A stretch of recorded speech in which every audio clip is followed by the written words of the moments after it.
से पी को बच्चों को बताने के लिए बोलेगा कि आप जब पतंजलि योग सूत्र कहीं भी डाउनलोड कर लीजिए, नेट से कहीं से खरीद लीजिए, पहला अध्याय समाधिपाद का पहला सूत्र क्या है? तो अथ योगानुशासनम। चलो बताते हैं कि योग का अनुशासन क्या है, यानी बिना अनुशासन के कुछ भी संभव नहीं है। यानी कि पतंजलि का फिलॉसफी क्या था?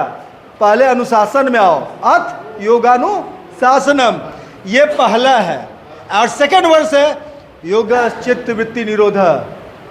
अभी आप बैठे हैं और सोच रहे हैं कि जाना है, क्या करेंगे, अभी क्या करना है, नेक्स्ट क्या हो रहा है, पहले क्या हुआ, जो मन चंचल है आगे और पीछे जा रहा है, इसी को निरोध कर देना, इसी को हटा देना, चित्त वृत्तियों का निरोध कर देना। जो वृत्तियां उठ रही हैं उसको हटा देना, यानी कि सब कुछ हटा दिया तो ब्लैंक जो बचता है, असल में आत्मा पर जो वृत्तियां पड़ी हुई है उनको योग के द्वारा हटाने की पूरी कला ही पतंजलि बताते हैं। तो फर्स्ट और सेकंड वर्स में समाधिपाद में ये है, और इसके पीछे का दर्शन ये है कि असल में जब आप अपना धूल हटा लेते तभी असली दर्पण दिखाई देता है। तो चित्त की वृत्तियाँ ही धूल है।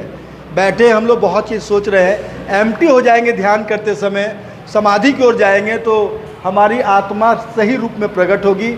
जहाँ पर मैंने कहा कि बुद्ध को कोई बता नहीं था, ज्ञान प्राप्त हुआ अंदर, तो वह अंदर जाने के लिए धीरे धीरे धूल के हम लोग को वो हटा लेने हैं। तो ये दो समाधिपाद के मुख्य श्लोक है।